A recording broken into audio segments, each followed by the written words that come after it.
République démocratique du Congo. Dynamique pour une sortie de crise du SOC en sigle. Jour J-604 jours, conformément à l'article 73 de la Constitution. Déclaration politique. La DISOC s'est réunie. Ce mardi 15 février en vue d'examiner la situation politique et sécuritaire qui prévaut dans notre pays. Après psychanalyse, la DISOC fait la déclaration suivante. 1.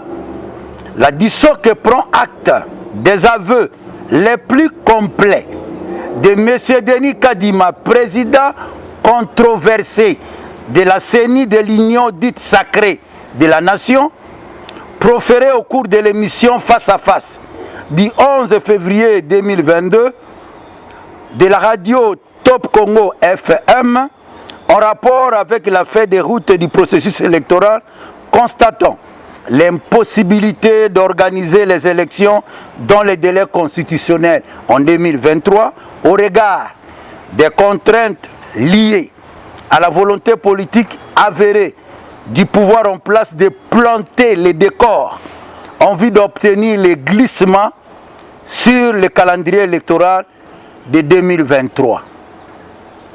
La DISOC rejette toute idée de glissement, même d'une seconde, du calendrier électoral 2023. 2.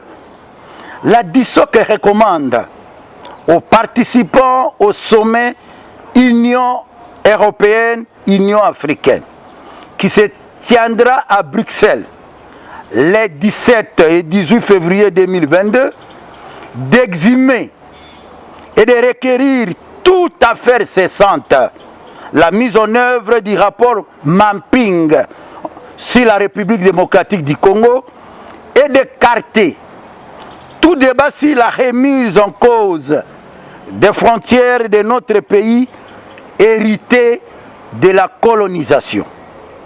Pour la DISOC, l'intégrité territoriale de la République démocratique du Congo n'est pas négociable.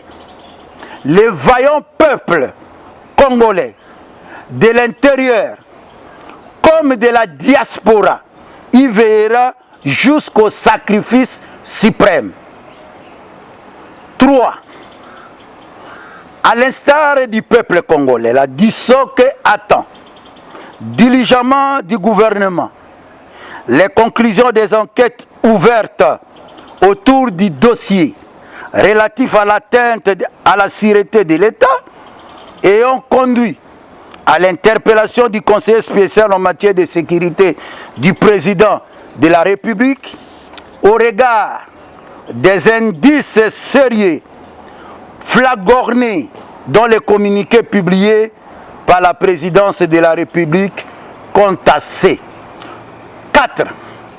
La DISOC exige que la modique somme de 325 millions de dollars alloués à la République démocratique du Congo par la Cour internationale de justice sur les 11 milliards initialement postulés soit effectivement versée par l'Ouganda sans que cela fasse l'objet d'une compensation généralement quelconque entre les deux pays. Ce montant doit servir réellement, entre autres, à l'indemnisation des victimes de la guerre d'agression ougandaise contre notre pays. La DISOC demande instamment à l'Assemblée nationale d'en assurer efficacement le suivi à travers les contrôles parlementaires.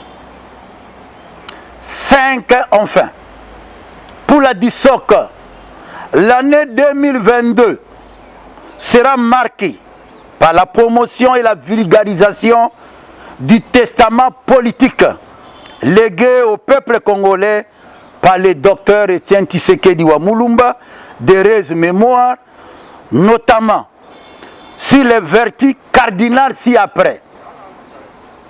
Chasser la peur en politique au risque de renier ses convictions. Privilégier le dialogue comme voie idoine de règlement des conflits. Mettre en place une CENI consensuelle et une Cour constitutionnelle impartiale afin de garantir la transparence et la crédibilité des élections. À cet effet, la DISOC informe l'opinion tant nationale qu'internationale qu'elle a saisi par une lettre les Nations Unies, l'Union africaine et l'Union européenne au sujet de la crise politique aiguë qui enchaîne et affaiblit notre pays depuis 2019 et dont la solution passe par l'adoption des réformes consensuelles. On peut tout nous empêcher, sauf nous interdire de réfléchir. Fait à Kinshasa le 15 février 2022, le coordonnateur Jean-Pierre Lissanga Bonganga, président national de la Convention chrétienne pour la démocratie, nous avons dit et nous vous remercions.